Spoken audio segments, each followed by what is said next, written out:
तो हेलो मेरे प्यारे प्यारे शेर और सैनियों, आप लोग स्वस्थ होंगे, मस्त होंगे। आप लोगों की स्टडी अच्छे से चल रही होगी।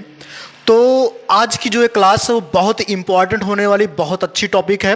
हर एक क्वेश्चन इस चैप्टर से पूरे के पूरे क्वेश्चन आपको मैं इस पूरे वीडियो में सॉल्व कराऊंगा। धीरे धीरे कुछ वीडियो जो है ऐसे भी आएंगे जो बहुत लॉन्ग वाले होंगे, लेकिन उनको मैं अगले वीडियो में लेकर के आऊँगा। ठीक है, छोटे छोटे वीडियो करके मैं आपको पढ़ा दूंगा और जो इंपॉर्टेंट होगा मेरे रसगुल्लों इस पूरे वीडियो में वही मैं पढ़ाऊंगा जो आपके 2026 में आने वाले हैं। तो चैप्टर का नाम है आपका प्रकाश, परावर्तन और अपवर्तन।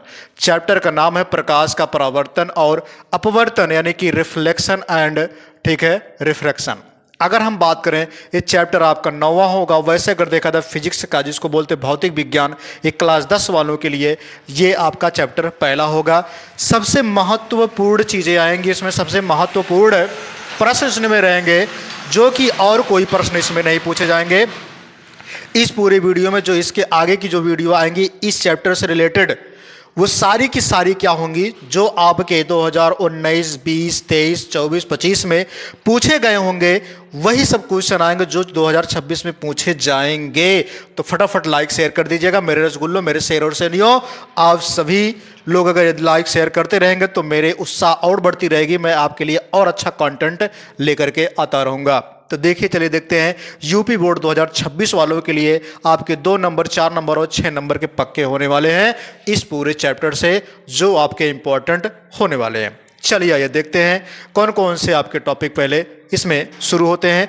मैं क्वेश्चन पढ़ दूंगा, ठीक है, उसका आंसर भी यहां लिख दूंगा। कुछ के आंसर लिखूंगा, कुछ के आंसर मैं बोल दूंगा। तो आप कॉपी पेन लिख कर ले करके बैठिएगा, उसमें नोट भी करते रहिएगा, ठीक है। क्योंकि भैया अगर मैं इसमें सारी चीजें लिखूंगा, ठीक है, तो बहुत लंबा वीडियो हो जाएगा। तो इसलिए मैं चाहता हूं कि कम वीडियो में आपको चीजें पूरा मिल जाए। चलिए सबसे पहले मेरे स्कूलों हम लोग देखेंगे, ठीक है, इसमें जो आपके 2 नंबर के क्वेश्चन होने वाले हैं। जैसे मैं अगर बात कर लूं, यहां पे क्वेश्चन मैंने लिखा भी है जो कि कई बार पूछा गया 2026, ठीक है, 26 में आएगा, ये 2025 में पूछा गया है, 2024 में पूछा गया, 2020 में पूछा गया है, 2019 में भी पूछा गया है। यही क्वेश्चन है, प्रकाश के अपवर्तन का नियम लिखिए। तो 2 नियम होते हैं प्रकाश के परावर्तन का। तो मैंने पहला नियम यहां पर लिख दिया है जो कि है आपतित किरण। कौन सी किरण है मेरे रसगुल्लों? आपतित किरण, अपवर्तित किरण, ठीक है, तथा आपतन बिंदु पर अभिलंब, ठीक है।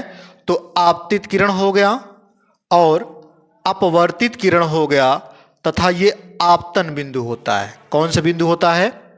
आपतन बिंदु, ठीक है, आपतन बिंदु। आपतन बिंदु पर डाला गया अभिलंब क्या होता है? डाला गया अभिलंब होता है। डाला गया अभिलंब होता है। अभिलंब को डैश डैश करके दर्शाइएगा, ठीक है। तो अभिलंब मतलब ये बीच में डाला गया डॉट डॉट वाला, ठीक है, डाला गया अभिलंब। तीनों एक ही तल पर होते हैं, ये पहला नियम। आपतित किरण, अपवर्तित किरण तथा आपतन बिंदु पर डाला गया अभिलंब तीनों एक ही तल में होते हैं, ये रहा पहला नियम। दूसरा नियम क्या कहता है अपवर्तन का? कहता है अपवर्तन कोण की ज्या। अपवर्तन कोण की ज्या मतलब साइन आई, ठीक है, तथा आपतन कोण की ज्या और अपवर्तन कोण की ज्या साइन आर का अनुपात एक नियत होता है, ठीक है। आपतन कोण की ज्या साइन आई तथा अपवर्तन कोण की ज्या साइन आर का अनुपात एक नियतांक होता है। यानी कि कोण आई कौन होता है? कोण आई कोण आर के क्या होता है? नियतांक होता है, कांस्टेंट होता है। मतलब ये तुम्हारा वायु वाला हिस्सा हो गया, ये विरल माध्यम है, और ये जो कांच वाला हिस्सा होता है नीचे वाला, ये सघन माध्यम होता है। उसी का जस्ट उल्टा बनाया गया। मतलब जब प्रकाश की किरणें विरल माध्यम से सघन माध्यम में जाती हैं तो अभिलंब की तो ओर क्या होती हैं? झुक जाती हैं। और जब प्रकाश की किरणें सघन माध्यम, सघन मतलब कौन होगा? कांच होगा। सघन माध्यम कौन होगा? कांच होगा। कांच से चलती हैं और विरल माध्यम में जाती हैं तो ये अभिलंब से दूर हट जाती हैं, अभिलंब से दूर हट जाती हैं। तो मैंने इतना आपको बना करके ये मैंने आपको दिखा दिया। 4 नंबर आपके फिक्स हो गए होंगे। ठीक है, ये आपके पक्का आपके 2026 में टपकेगा। अगला क्वेश्चन है। ठीक है, अगला क्वेश्चन हम जो है ये पढ़ दे रहे हैं, कुछ इसमें सवाल भी होंगे। ठीक है, जो आपको लगाने भी हैं। ठीक है, चलिए देखते हैं। प्रकाश के कितने प्रकार होते हैं? प्रकाश के कितने प्रकार होते हैं, ये क्वेश्चन है। प्रकाश के कितने प्रकार होते हैं? ठीक है, तो प्रकाश के प्रकार की अगर हम बात करें तो इसमें 2 प्रकार के होते हैं। आंसर मैं डायरेक्ट लिख रहा हूं। ठीक है, प्रकाश के प्रकार, प्रकार। ठीक है, अगर हम प्रकाश के प्रकार की बात करें, ये क्वेश्चन नंबर आपका 1 हो गया। ठीक है, तो प्रकाश के 2 प्रकार होते हैं। कितने प्रकार होते हैं? प्रकाश की अगर मैं बात कर लूं तो इसमें 2 प्रकार होते हैं। सबसे पहला जो आपका प्रकार आ जाता है वो होता है, ठीक है, समरेखीय, समरेखा। ठीक है, प्रकाश, या फिर इसी को बोलते हैं समरेखा प्रतिबिंब, प्रतिबिंब। ठीक है, ये हो गया पहला। दूसरा जो होता है वो होगा अनुरेखा प्रतिबिंब, अनुरेखा प्रतिबिंब। ये 2 क्वेश्चन हो गए। अगर हम तीसरे क्वेश्चन की बात करें जिसको बोलते हैं अनुरेखा प्रतिबिंब का उपयोग क्या होता है? ठीक है, अनुरेखा प्रतिबिंब का उपयोग, ये क्वेश्चन आप लोग लिख लीजिएगा, क्वेश्चन लिख लीजिएगा। तो अनुरेखा प्रतिबिंब का उपयोग क्या होता है? तो अनुरेखा, ये क्वेश्चन नंबर क्या होगा? 2 का आंसर होगा अनुरेखा प्रतिबिंब, प्रतिबिंब का उपयोग। ठीक है, मतलब ये प्रतिबिंब का उपयोग कहां कहां होता है, हम कहां कहां कर सकते हैं। ठीक है, तो ध्यान दीजिएगा, इस प्रतिबिंब का उपयोग हम कहां कहां कर सकते हैं। तो जो होता है अनुरेखा प्रतिबिंब का उपयोग, ठीक है, प्रकाश को एक, ठीक है, अस्थाई निकटतम में देखने के लिए कर सकते हैं।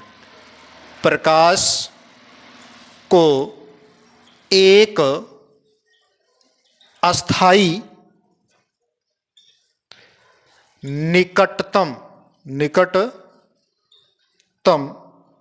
या फिर निकटता, निकटता को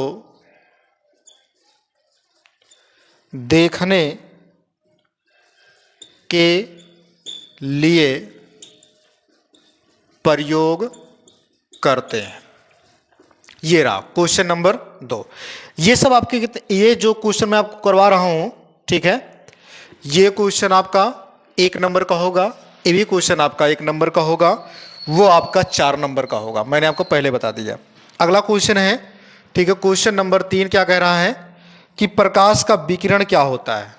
प्रकाश का विकिरण, ठीक है, प्रकाश का विकिरण क्या होता है? तो हेडिंग भी लगा सकते हैं आप लोग, प्रकाश का विकिरण, ये भी आपका 1 ही नंबर का होगा। तो प्रकाश का विकिरण किसे कहते हैं? जब प्रकाश की किरणें, जब प्रकाश की किरणें, जब प्रकाश की किरणें वस्तु के माध्यम से गुजरती है और वस्तु के माध्यम से गुजरती है और उसकी दिशा बदलती है, और उसकी दिशा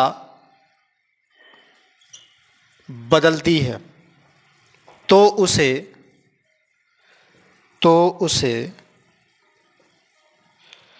प्रकाश का विकिरण कहते हैं। ठीक, ये मैंने क्वेश्चन आपको करा दिया, क्वेश्चन नंबर 3। अब मैं अगर बात कर लूं यहां पर क्वेश्चन नंबर आगे की, ठीक है, अगला क्वेश्चन यहां पर देख लेते हैं। क्या देखेंगे? अगला क्वेश्चन मैंने यहां पर लिख दिया है कि एक उत्तल लेंस की फोकस दूरी 20 सेंटीमीटर है। फोकस दूरी की बात किया तो फोकस दूरी को हम f से प्रेजेंट करते हैं। 20 सेंटीमीटर दिया है, इसकी क्षमता ज्ञात करना है। क्या ज्ञात करना है? क्षमता। क्षमता अगर हमको किसी चीज़ की ज्ञात करना होता है तो क्षमता को बोलते हैं पी, ठीक है। तो एक कहा लेंस की बात किया, तो लेंस की क्षमता, सॉरी हाँ, उत्तल लेंस की बात किया है, तो क्षमता को प्रेजेंट करते हैं पी से। किससे प्रेजेंट करते हैं? किससे प्रदर्शित करते हैं? पी से। तो ध्यान रखिएगा, लेंस की क्षमता की बात किया है, तो लेंस की अगर हम क्षमता की बात करें, लेंस की क्षमता, तो ये हो जाएगा तुम्हारा P। अब क्षमता बराबर, यानी कि P बराबर क्या होता है, पहले तो सूत्र जानो। तो P बराबर होता है 1/F, लेकिन 1/F, F तब होगा जब फोकस दूरी सेंटीमीटर में यहां पर होगा, नहीं तो यहां पर एक के स्थान पर 100 भी कभी कभी लिया जाता है, कभी कभी 100 लिया जाता है। जब यहाँ पर हमको सेंटीमीटर में चेंज करना होता है तब ये ऐसी प्रक्रिया होती है। यानी कि अगर हमको इसमें सेंटीमीटर में दिया है तो 1/F लिख करके ये सूत्र लगाएंगे, तो P बराबर तुम्हारा एक सूत्र बन जाएगा मेरे रसगुल्लों, P बराबर 1/F बनेगा। तो 1 यानी कि P बराबर आपका क्या निकल के आएगा, लेकिन देखिए यहाँ पे सेंटीमीटर है, ठीक है, मीटर तो है नहीं, तो इसको हम क्या करेंगे, आराम से इसमें हम 100 लेंगे। क्या लेंगे? 100 लेंगे। तो P बराबर क्या लिखेंगे यहाँ पर, 100 बटे, इसके स्थान पे, एक के स्थान पे क्या लिखेंगे, 100 लिखेंगे, ठीक है। 100 बटे F का मान कितना है, 20 है। एक शून्य इधर नीचे से काट देंगे, एक शून्य नीचे ऊपर से काट देंगे, तो 2 1 2, 2 5 10, आया कितना, 5। P का मान कितना आ गया, 5। जब P का मान 5 आ गया तो ये क्षमता का जो मात्रक होता है वो डायोप्टर होता है। क्या होता है मेरे रसगुल्लों? क्षमता का जो मात्रक होता है वो क्या होता है, डायोप्टर होता है, जिसको हम प्रेजेंट करते हैं डी से। डी से इसको प्रदर्शित करते हैं, जिसको बोलते हैं डायोप्टर। तो ये रहा पहला सवाल, मैंने आपको बता दिया, जो कि आपका 1 नंबर का फिक्स हो गया। कितने नंबर का? 1 नंबर का, ठीक है।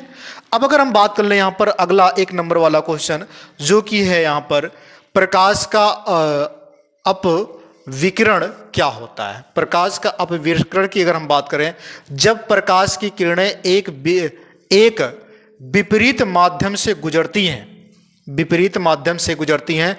ध्यान रखना, जितने भी क्वेश्चन मैंने यहाँ पर लिखे हैं सब ये 2018, 19 और 20, ठीक है, 23, 24 और 25 में पूछे गए हैं। तो पक्का याद रखिएगा 2026 में पूछे जाएंगे, क्योंकि लगातार क्वेश्चन सब पूछे गए हैं, ठीक है। विपरीत माध्यम से गुजरती है तब उसकी दिशा बदल जाती है। तो इस प्रकार की घटना को प्रकाश का, ठीक है, अपविकिरण कहते हैं। समझ में आया? उसको देखो प्रकाश किसे कहते हैं, मतलब प्रकाश क्या होता है। तो प्रकाश क्या है, विकिरण ऊर्जा का वह अंश जो हमारी आंखों की संवेदना को जागृत करता है, या फिर हमारी आंखों की संवेदना, ये प्रकाश होता है। फिर मैंने कहा आसमान में तारे क्यों टिमटिमाते हैं, समझाइए। ये क्वेश्चन आपको वैसे भी पूछ लिया जाएगा कि क्या कारण है कि रात्रि में तारे टिमटिमाते हुए दिखाई देते हैं लेकिन चंद्रमा नहीं। तो यहाँ पे मैंने लिखा है कि तारे का टिमटिमाना, ठीक है, अपवर्तन के कारण होता है। मतलब अपवर्तन के कारण जो होते हैं तारे टिमटिमाते हुए दिखाई देते हैं, ठीक है। वायुमंडल में हवा का, ठीक है, हवा का दाब तथा घनत्व सभी स्थिति में एक समान नहीं होता। हर एक स्थिति में क्या होता है, एक समान नहीं होता। तारे से, ठीक है, जो तारे होते हैं ना भैया, क्या होते हैं, तारे। तो तारों से, ठीक है, यहां पर लिखा है तारों से आने वाली, ठीक है, प्रकाश वायु की विभिन्न घनत्व की सतहों से अपवर्तित होकर, ठीक है, आती है। मतलब कई सतहों से टकराती हुई आती है वायु के, ठीक है। तो वायुमंडल की परिस्थिति जल्दी जल्दी बदलती रहती है, जिसके कारण तारों की आभासी स्थिति, ठीक है, एक समान नहीं रह पाती, बल्कि हर एक स्थिति में बदलती रहती है, ठीक है। इसलिए जो है हमको समान दिखाई नहीं देती, बल्कि हर एक स्थिति में बदलती रहती है, ठीक है। तो तारे हमको क्या दिखाई देते हैं, टिमटिमाते हुए प्रतीत होते हैं। तो ये मैंने यहाँ पर लिखा है। अब यहाँ पे बात कर लेते हैं, जो मैंने कहा कि चंद्रमा हमको टिमटिमाते हुए दिखाई क्यों नहीं देते हैं। तो चंद्रमा आकार में क्या होता है, बड़ा होता है। तो बड़ा होने के कारण जो आँख हमारी होती है, तो आँखों में तारे की अपेक्षा, आँखों में तारे की अपेक्षा, ठीक है, कई अधिक किरणें, जो तारा होता तारे की अपेक्षा जो चंद्रमा होता है उससे कई अधिक किरणें भेजी जाती हैं, अतः इन किरणों की संख्या में होने वाले, अधिक किरणों की संख्या में होने वाले आँखों में पहुँचने वाले प्रकाश, जो होने वाले प्रकाश होते हैं, जब वो पहुँचते हैं तो कोई विशेष प्रभाव नहीं पड़ता, इसलिए चंद्रमा हमको टिमटिमाता हुआ प्रतीत नहीं दिखाई देता है। मतलब जो चंद्रमा होता है वो बहुत सारे ढेर प्रकाश को छोड़ देता है, इसलिए हमको चंद्रमा क्या कर देता है, प्रतीत हुआ मतलब टिमटिमाता हुआ दिखाई नहीं देता है। अगला क्वेश्चन हम यहाँ पे लिखे हैं, वायु के सापेक्ष किसी द्रव का क्रांतिक कोण, तो क्रांतिक कोण जो होता है इसको हम सी से प्रेजेंट करते हैं, ठीक है। तो क्रांतिक कोण दिया गया है इसमें 45 अंश, कितना दिया गया, 45 अंश। उस द्रव का अपवर्तनांक ज्ञात किया, अपवर्तनांक को यन से प्रेजेंट करते हैं, ठीक है। अपवर्तनांक ज्ञात करना है तो वायु यानी कि एयर हो गया, ए ले लिए उसका पहला अक्षर, वायु के सापेक्ष द्रव, द्रव मतलब लिक्विड यानी कि एल ले लिए है, अपवर्तनांक मतलब यन, ठीक है।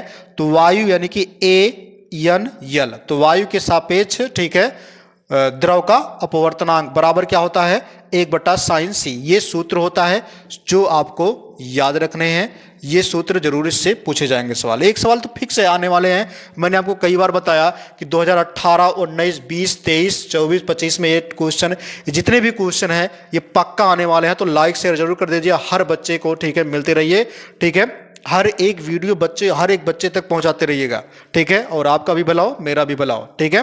चलिए देखते हैं अब हम क्या करेंगे, ए एन यल इसी का मान निकालना है, तो हम क्या करेंगे, 1/sin c, सी का मान यहाँ पर दिखा हमने 45 अंश, और 45 अंश का जो है यहाँ पर ध्यान रखिएगा, जो हमने लिखा सी के स्थान पर 45 अंश, तो साइन 45 अंश हो गया। तो साइन 45 अंश का जो मान होता है वो 1/√2 होता है। तो 1 इसके बटे हमने 1 कर दिया, तो 1/1 बटे में 1/√2 हमने कर दिया। तो अंदर बाहर बाहर का गुणा कर लिया, अंदर अंदर का गुणा कर लिया, तो 1 गुणे √2 बटे 1 गुणे 1 कर लिया। तो इसके बटे में इसमें गुणा करेंगे, किसी संख्या में 1 से गुणा करने पर उसका मान 1 वही आता है, ठीक है। तो इसका मान जब इसमें हम गुणा करेंगे तो √2 आया, इसका करेंगे तो 1 आएगा, 1 गुणे 1 मतलब 1, तो आया कितना, √2 बटे 1 आया। तो इसके बाद हम क्या कर सकते हैं, इसको √2 ही लिख सकते हैं। तो आंसर ये रहा आपके सामने। अब हम लोग क्या करते हैं, अगले के क्वेश्चन को देखते हैं, ठीक है, जो कि आगे वाला क्वेश्चन आपका बनता बहुत इंपॉर्टेंट होगा, वो भी क्वेश्चन आपके लिए, ठीक है। तो चलिए हम लोग आगे क्वेश्चन को देखते हैं, जो कि आपके 6 नंबर वाले फिक्स होने वाले हैं। ये भी क्वेश्चन 6 नंबर का, ये भी क्वेश्चन आपका 6 नंबर का है, और बहुत बार पूछे गए हैं, 2024, 23, ठीक है, और 25 में भी पूछे गए हैं, 20 में भी पूछे गए हैं, और 19 में भी पूछे गए हैं ये सब क्वेश्चन। चलिए ये क्वेश्चन को देखते हैं और इसको हम सॉल्व करते हैं। मुझे उम्मीद रहेगी कि आपको चीज़ें समझ में आएंगी क्वेश्चन, ठीक है। यहाँ पर मैंने लिखा है कि 5 सेंटीमीटर ऊंचाई कि एक वस्तु 25 सेंटीमीटर फोकस दूरी वाले अवतल लेंस से 50 सेंटीमीटर की दूरी, यानी कि 5 सेंटीमीटर ऊंचाई है, एक वस्तु है, 25 सेंटीमीटर फोकस दूरी है, ठीक है, और अवतल लेंस से 50 सेंटीमीटर की दूरी पर रखी है, ठीक है। इसमें बनने वाले प्रतिबिंब की, ठीक है, ऊंचाई एवं स्थिति भी बताना है, ऊंचाई बताना है, स्थिति भी बताना है। यानी कि अगर मैं बात करूं तो कह रहा लेंस, देखिए मैं आपको ऐसे बता देता हूं, यहां मान लेते हैं लेंस है, पहले ऐसे समझा देता हूं। अगर यहां लेंस है, अब कह रहा है इस लेंस से दूरी पर, ठीक है, 5 सेंटीमीटर ऊंचाई की वस्तु है, मतलब यहां पर एक वस्तु रखी गई है, इसकी ऊंचाई कहा है 5 सेंटीमीटर। कैसे सेंटीमीटर, 5 सेंटीमीटर। फिर उसके बाद कह रहा है कि अवतल जो है वस्तु 25 सेंटीमीटर फोकस दूरी, मतलब ये यहाँ से यहाँ तक की जो दूरी रखी गई है ये 25 सेंटीमीटर मान रहा है लेंस से लेकर के। फिर क्या कह रहा है यहाँ पर, अवतल लेंस से 50 सेंटीमीटर की दूरी पर रखी है। अब फिर क्या कह रहा है इसमें कि 5 सेंटीमीटर ऊंचाई की एक वस्तु है, वस्तु की ऊंचाई दे दी गई है, 25 सेंटीमीटर फोकस दूरी वाले अवतल लेंस से 50 सेंटीमीटर की दूरी पर रखी गई। मतलब यहाँ जो है मुख्य फोकस इसका इस ये बनेगा, फोकस दूरी जो बनेगा यह बनेगा, तो इसको बता रही है 25 और इसको बता रही है 50। ये रखिए, तो कह रहा प्रतिबिंब बताइए क्या बनेगा। प्रतिबिंब की ऊंचाई कितना बनेगा, मतलब यहाँ जो प्रतिबिंब बनेगा इसी का उल्टा यहाँ पर जो प्रतिबिंब बनेगा यही ये पूछ रहा है, और इसकी स्थिति क्या बनेगी ये पूछ रहा है। तो देखिए भैया, तो लेंस से वस्तु की जो दूरी होती है इसको बोलते हैं यू। क्या बोलते हैं? लेंस से वस्तु की जो दूरी होती है इसी को बोलते हैं यू। तो u बराबर इसमें दिया गया है, तो लेंस की वस्तु से बीच की जो दूरी होती है ये u बराबर आपको दे दिया गया, कितना दिया गया है 50 सेंटीमीटर। कितना दिया गया है 50 सेंटीमीटर। मैंने आपको पहले कहा कितना दिया गया है 50 सेंटीमीटर। अब एक चीज ध्यान रखिएगा, अगर हम लेंस के इस तरफ चलेंगे बाईं तरफ, तो ये क्या होगा आपका, ये दाहिना हो जाएगा मेरे हिसाब से, इधर दाहिना होगा, इधर क्या होगा बायां होगा। अगर चतुर्थांश आप पढ़े होंगे इस तरीके से, इधर हम लोग चलते हैं तो प्लस में चलते हैं, इधर चलते हैं तो माइनस में चलते हैं, इधर भी चलते हैं तो प्लस में चलते हैं, इधर आप चलते हैं माइनस में चलते हैं। इतनी बात तो आप जाने होंगे। तो अब बताइए, यहीं पर अगर ये लेंस बना है तो इसके इधर चलेंगे किस में चलेंगे, माइनस में ही ना चलेंगे। तो माइनस में चलेंगे तो क्या हो जाएगा तुम्हारा, यहाँ पर लेंस से लेकर के वस्तु की दूरी क्या हो जाएगी 50 सेंटीमीटर, लेकिन कैसा माइनस में। क्लियर हुआ? अब आगे बात कर लेते हैं। आगे इसमें क्या है, दूरी दिया है फोकस दूरी। तो लेंस से फोकस दूरी की अगर बात करेंगे, यहां से लेकर के यहां तक की दूरी बात करेंगे। अगर लेंस की फोकस दूरी की बात कर दिया जाएगा, किसकी बात कर दिया जाएगा, फोकस दूरी की बात कर दिया जाएगा, तो ध्यान रखना दो फोकस बनते हैं। यहां पर भी एक फोकस बनता है जिसको बोलते हैं एफ, और यहां पर भी एक फोकस बनता है जिसको बोलते हैं 2f। तो इसकी बात नहीं किया है, ये बात किया है केवल एफ की बात किया है। ठीक है, तो यहां पर क्या हो जाएगा, f बराबर आपका हो जाएगा माइनस में 25 सेंटीमीटर, यानी कि इसकी बात केवल किया है, ये दिया है 25 सेंटीमीटर, इसकी बात नहीं किया, यहां पर केवल प्रतिबिंब पूछ लिया है। ठीक, इतनी बातें क्लियर हो गई। अब यहां पर ध्यान रखिएगा, f भी मिल गया आपको, ठीक है, u भी आपको मिल गया। अब बचा है क्या, v। तो v कैसे मिले, तो v हम लोग ज्ञात कर लेंगे। क्या कर लेंगे, ज्ञात कर लेंगे मेरे स्कूलों। तो लेंस से प्रतिबिंब की दूरी पूछा है, तो लेंस से प्रतिबिंब की दूरी मतलब यहां से लेकर के यहां तक की दूरी ये पूछा है v, यही हमसे पूछा है। तो v बराबर हम लोग क्या करेंगे, क्वेश्चन मार्क लगा के सॉल्व करेंगे। चलिए ये देखते हैं। आपको पता है कि लेंस का जो सूत्र होता है कि 1/f बराबर 1/v माइनस 1/u होता है। 1/f बराबर 1/v माइनस v होता है, u होता है, u v बोल रहे हैं, u होगा, यहां हो गया। तो इसी सूत्र से हमको क्या ज्ञात करना है मेरे स्कूलों, ठीक है, पूरी की पूरी क्वेश्चन को सॉल्व करना है। ठीक है, चलिए ये देखते हैं पूरे क्वेश्चन को। यहां पर बात कर लेते हैं कि 1/f बराबर आपको दिया गया है, f का मान आपको दिया गया है -25 सेंटीमीटर, बराबर 1/v का मान दिया गया है, नहीं ज्ञात करना है, और -1/u का मान दिया है -50 सेंटीमीटर। ये इतना हो गया। अब इसको हम सॉल्व कर लेते हैं। इसको जब हम सॉल्व करेंगे तो क्या करेंगे, यहां पर 1/, ठीक है, -25 बराबर 1/v, माइनस माइनस हो जाएगा प्लस, तो 1/50 आपका आ जाएगा। अब हम इसको इधर लेके आएंगे तो ये माइनस जो होगा प्लस में चेंज होगा। जैसे आप देखेंगे इधर कि अगर हम यहां माइनस है तो बराबर की इस साइड जाएगा प्लस में हो जाएगा, तो यानी कि 1/25 माइनस में, फिर माइनस हो जाएगा प्लस तो माइनस हो जाएगा 1/50, ठीक है, बराबर में 1/v आपका आ जाएगा।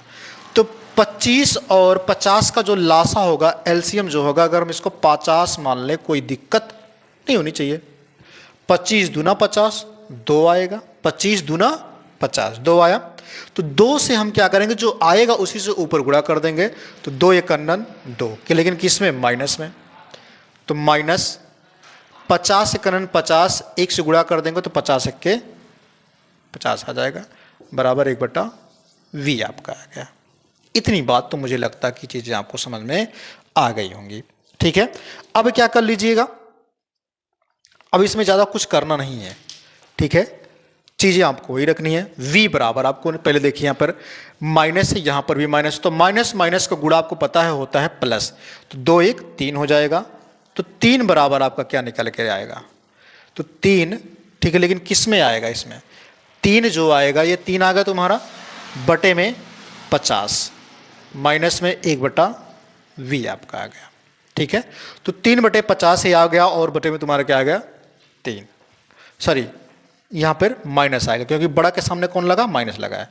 अब हम तिरछा गुणा करेंगे, इसका गुणा इसमें कर लेंगे, इसका गुणा इसमें कर लेंगे। चलिए ये कर लेते हैं, तो हो जाएगा 3v और यहाँ हो जाएगा 50, ये माइनस तुम्हारा चला आएगा इधर। तो v का मान हम ज्ञात कर लेंगे, तो 50/3 आपका v का मान हो जाएगा माइनस में, 50/3 आएगा माइनस में। अगर आप चाहते हो कि इसको सॉल्व कर लिया जाए तो कर लेते हैं इसको हम आगे। ठीक है, तो 50/3 कर लेते हैं, तो आपको पता है कि 3 × 9 3 होता है, 3 2 5 2 20, तो 3 6 18, 18 2 20 दशमलव 0, तो 3 6 18 ऐसे ये आता रहेगा। तो ये तुम्हारा आ जाएगा कितना, तो इसको हम एक रेशियो मान लेंगे, कितना, इसको एक मान मान लेंगे 16.67 मान लेंगे इसको, क्योंकि 6 6 आता रहेगा तो इसमें एक आकर के जुड़ जाएगा, तो 16.7 ये आ गया तुम्हारा v का मान। इतना हो गया क्लियर। v का मान हमने निकाल लिया, क्या निकाला हमने, प्रतिबिंब की ऊंचाई अब हमको ज्ञात करनी है। ठीक है, क्या ज्ञात करना है, प्रतिबिंब की ऊंचाई। चलिए ज्ञात कर लेते हैं, तो ये निकला क्या चीज, प्रतिबिंब। ठीक है, प्रतिबिंब वस्तु की और लेंस से कितनी दूरी पर है, तो इतनी दूरी पर रखी जाएगी। पहली बात तो यहां से यहां तक की दूरी हमने ज्ञात कर लिया, क्लियर हो गया। अब हमें v का मान मिल गया, कितना मिला, 6.7 सेंटीमीटर। ठीक, इधर रफ कर देते हैं, इधर भी लगा देते हैं। चलिए ये देखते हैं, इधर के सवालों को देख लेते हैं। ठीक है, अब इसमें जो कहा है प्रतिबिंब की ऊंचाई और स्थिति की बात किया है, प्रतिबिंब की ऊंचाई और स्थिति की बात किया, तो आपको पता है आवर्धन की बात किया है। किसकी बात किया है, आवर्धन। तो आवर्धन को प्रेजेंट करते हैं, ठीक है, यम से। तो यम बराबर आपका क्या हो जाएगा, जब हम इसको आवर्धन से प्रेजेंट करेंगे यम से, तो ध्यान रखिएगा यम बराबर जो आपका निकल करके आएगा, तो यम बराबर होता है v/u, v/u, v/u होता है। ठीक है, बराबर में इसी को मान लेंगे, ऊंचाई पूछा है तो h1 मान लेंगे, बटे में h2 मान लेंगे, या फिर आप इसी को y1 या फिर y2 मान लीजिए, कोई दिक्कत नहीं, आप कोई भी अक्षर ले सकते हैं। अच्छा, ये h1 और h2 है क्या, तो यहाँ पर h1 की अगर हम बात कर लेंगे तो ये तुम्हारा h1 क्या हो जाएगा, वस्तु की लंबाई, और h2 क्या हो जाएगा तुम्हारा, ठीक है, प्रतिबिंब की लंबाई, यानी कि ऊंचाई पूछ लेगा, दोनों की ऊंचाई। अब यहाँ पर ध्यान रखिएगा कि यम बराबर क्या हो जाएगा, v का मान आपको दिया है, कितना दिया, 16.7 दे दिया है। h का मान कितना दिया है, ठीक है, सॉरी u का मान कितना दिया है, तो u का मान आपको दे दिया है इसमें कितना, -50, कितना दे दिया है, 50। अब हमें h1 का मान निकालना है, h2 का मान आपको दे दिया है, तो एक मिनट रुकिए, यहाँ पर मिस्टेक हो गया थोड़ा, h2/h1 होता है, तो h2/h1, ठीक है। अब देखिए ध्यान से, यहां पर h1 जो ले लिया है, ठीक है, और h1 का मान हम निकाल सकते हैं इसमें, सॉरी h2 का मान निकालेंगे, क्या निकालेंगे, h2 का। h1 का मान हमको दे दिया है, देखिए वस्तु की ऊंचाई हमको दिया है कितना 5 सेंटीमीटर। तो इसी के स्थान पर हम लोग क्या कर देंगे 5 सेंटीमीटर लिख लेंगे। तो 16.7 बटे 50 बराबर में आएगा H2 बटे 5 सेंटीमीटर। आ गया इतना। अब क्या कर लीजिए, इसका गुणा इसमें कर लीजिए, इसका गुणा इसमें कर लीजिए। तो इसका गुणा जब आप इसमें करेंगे तो यम बराबर क्या निकल कर आएगा कि 5 गुणे 16 7 इधर आ गया बटे। अब इसका गुणा जब करेंगे तो -50 ठीक है गुणे H2 आएगा। इतना आ गया। हमको H2 का मान निकालना है। क्या निकालना है? H2 का मान निकालना है। तो यहां पर अगर आप देखना चाहेंगे ठीक है तो 16 पंजे ठीक है, अगर आप निकालना चाहेंगे तो निकाल लीजिएगा। जैसे एक एक का गुणा कर लीजिएगा चाहे तो फिर और भाग कर लीजिएगा, जैसे भी आप करना चाहेंगे। जैसे देखिए इसमें 5 × 9 5 5 दाहीं 50 तो 10 H आ जाएगा। अगर हम इसका करेंगे तो देखिए यहाँ से 10 आप हटा सकते हैं, यहाँ पे दशमलव आप हटा सकते हैं, या फिर आप बढ़ा दीजिए एक, या फिर यहाँ से दशमलव यहाँ हटा दीजिए। जब ये ऊपर जाएगा, ये ऊपर जाएगा तो दशमलव यहाँ से क्या होगा, यहाँ खिसक के आएगा ठीक है, यानी ये आ जाएगा 1.6 1.66 ऐसे आता रहेगा जब हम इसमें हम भाग करेंगे। 1 6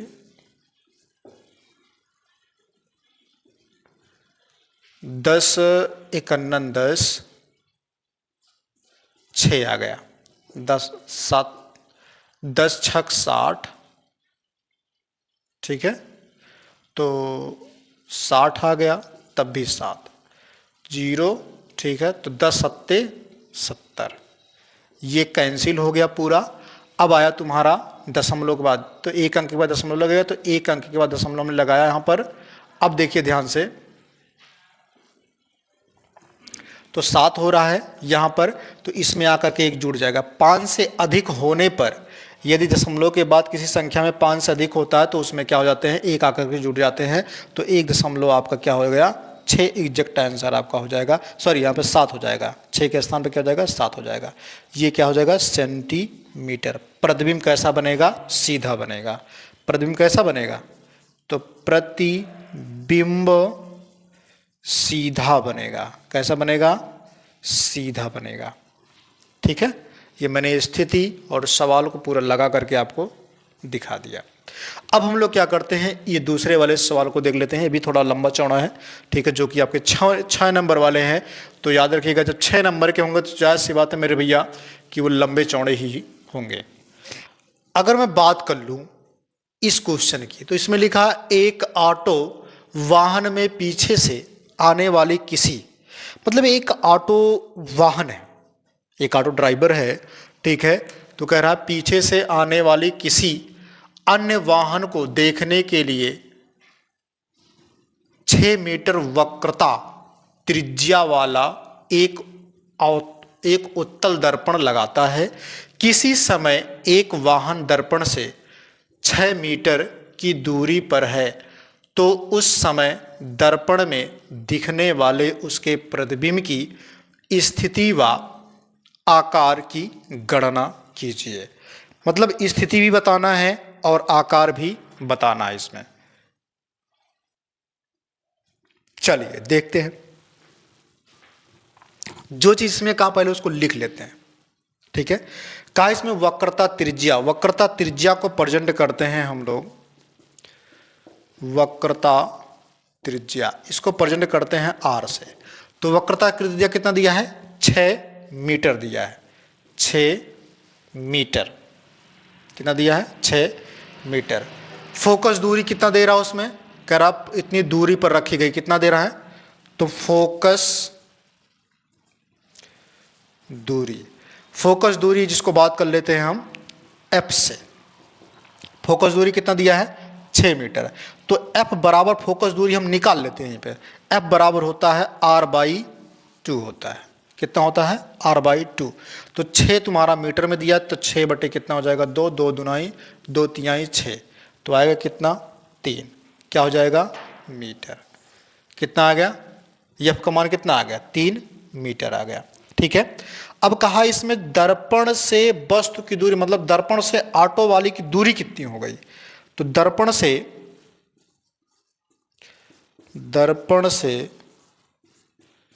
वस्तु की दूरी, तो ये इसको बोलते हैं u। तो u बराबर तुम्हारा कितना दिया है, वो दिया है माइनस में 6 मीटर हो जाएगा। माइनस में क्यों होगा, क्योंकि क्या है तुम्हारा, कौन सा दर्पण कहाँ गया, उत्तल दर्पण, तो यहाँ पे क्या हो जाएगा, माइनस में होगा। 6 मीटर की बात किया है, ठीक है। अब क्या कर लीजिएगा, अब यहीं पर दर्पण से प्रतिबिंब की दूरी यानी कि v, तो v हमको क्या करना है, निकालना है। सूत्र आप वही लगाएंगे दर्पण वाला, अब की बार लगाएंगे कि इस बार इसमें क्या हो जाएगा, प्लस हो जाएगा। तो 1/f बराबर में हो जाएगा 1/v प्लस 1/u, ये दर्पण के सूत्र से। अब अगर हम इस सूत्र को लगा करके सॉल्व करना चाहें तो लगा सकते हैं आप बहुत आराम से। देखिए f का मान दिया है, v का मान दिया है, चलिए ये सॉल्व करते हैं। 1/f का मान कितना दिया है, तो f का मान निकला है आपका 3 बराबर 1/v का मान हमको निकालना है, प्लस 1/u का मान इसमें दिया गया है, u का मान कितना दिया गया है 6, तो 1/-6, तो 1/3 बराबर 1/v माइनस प्लस का माइनस 1/6 हो जाएगा। अब क्या कर लीजिएगा, इसको इधर लेके आइएगा, तो 1/3 माइनस में है तो आ जाएगा इधर प्लस हो जाएगा, 1/6 बराबर 1/v हो जाएगा, ठीक है। अब इसका इन दोनों का लासा ले लीजिए, सीधा 6 मान लीजिए जो बड़ी संख्या है, तो 3 दूनाई 6, 2 आ गया, 2 से ऊपर से गुणा कर दिए तो 2 एकन्नन 2 प्लस 6 एकन्नन 6 1 हो जाएगा, तो 1/v आ गया। इसको जोड़ लीजिए तो 2 1 3 हो जाएगा, 3/6 हो गया बराबर में 1/v। तिरछा गुणा कर दीजिए, इसका गुणा इसमें, इसका गुणा इसमें, तो क्या हो जाएगा 3v और इसका कर लेंगे 6, तो v बराबर कितना आ जाएगा 6/3, काट दीजिए तो आएगा कितना आपका 3 दूनाई 6, तो v का मान कितना आया 2 आया। v का मान कितना आएगा 2 आएगा, मैंने आपको लगा करके ये दिखा दिया। v का मान कितना आएगा 2 आ गया, ठीक है। v का मान कितना आ गया 2 आ गया, ठीक है। जब यहाँ v का मान 2, लेकिन कौन सा आएगा, मीटर में आएगा, क्या आएगा मीटर में, ठीक है। 2 का मान क्या आएगा मीटर में आएगा। अब कहा है प्रतिबिंब की स्थिति व आकार की गणना कीजिए। जब कह देगा प्रतिबिंब की स्थिति बताना है तो ध्यान रखिएगा कि इसमें आपको आवर्धन भी निकालना पड़ेगा, और आवर्धन का जस्ट सूत्र अभी मैंने इसके पहले वाले सवाल में आपको बताया है, ठीक है। तो इसमें क्या कर लीजिएगा, यम बराबर आपको होता है, पता है कि v/u होता है, और बराबर में क्या होता है h2/h1 होता है।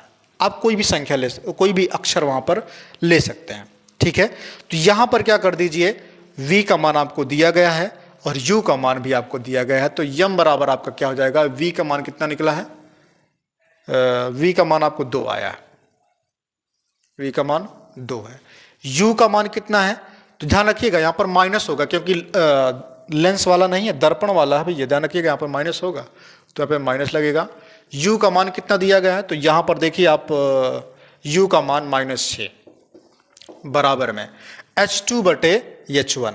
यहाँ पर आप क्या कर लीजिए, ठीक है, h2/h1 चाहे निकालिए या फिर इसको छोड़ दीजिए, कोई दिक्कत उसमें नहीं होगा, क्योंकि आपने -2/6 आपने ऑलरेडी लिख लिया है, तो आपका जो है आवर्धन निकल ही जाएगा। माइनस माइनस कैंसिल कर लीजिए, 2 एकन्नन 2 तिहाई 6 हो जाएगा, तो आएगा तुम्हारा 1/2 3 6, 1 कितना आएगा 3 आएगा। जब 1/3 आएगा तो इसमें भाग करोगे कितना आएगा, यम बराबर आपका निकल के आएगा। इसको कहा नहीं ज्ञात करने के लिए, मतलब प्रतिबिंब की लंबाई पूछा है ना तो वस्तु की ऊंचाई पूछा, दोनों नहीं पूछा तो उसको हटा देना है, तो इसी सूत्र पर आप निकाल लीजिएगा इतने पर, ठीक है। तो इसको जब भाग करोगे कितना आएगा, तो 3 एकन्नन 3, यानी कि 0 पहले होगा, फिर दशमलव बढ़ेगा, फिर 0 बढ़ेगा, तो 3 त्रिका 9, फिर 3 त्रिका 9, ऐसे ये आता रहेगा, 3 3 ये आता रहेगा, यानी कि 0.33 ये आएगा, जो कि आपका आंसर, ये परफेक्ट आंसर होगा, ठीक है। ये आंसर है, लेकिन फिर इसमें कहा है आकार भी बताना है। क्या बताना? आकार की गणना कीजिए। आकार की भी गणना कर तो क्या कर दीजिएगा आप, ये क्या लिखेंगे आप? लिखेंगे अतः वाहन का प्रतिबिंब दर्पण के पीछे 2 मीटर दूरी पर आभासी होगी। कैसी होगी?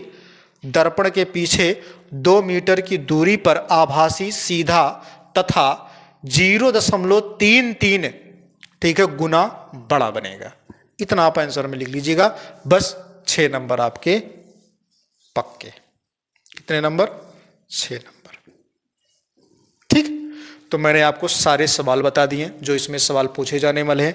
ये भी मैंने आपको बता दिया कैसे पूछे जाएंगे, किस तरीके लगाना है भी मैंने आपको बता दिया। ठीक है, तो बाकी मिलेंगे नए वीडियो में नए तरीके से। तब तक ले आप लोग हंसते रहिए, मुस्कुराते रहिए। और जाते जाते मैं आपके लिए 2 लाइनें कहूंगा कि अपनी बातों को तोलना होगा। अपनी बातों को तोलना होगा, यानी सूरज को बोलना होगा। धूप कमरे में यूं ना आएगी, धूप कमरे में यूं ना आएगी। उठ के दरवाजा खोलना होगा, उठ के दरवाजा खोलना होगा। ठीक है, तो इसी के साथ साथ आप लोग हंसते रहिए, मुस्कुराते रहिए और वीडियो को लाइक शेयर कर दीजिएगा।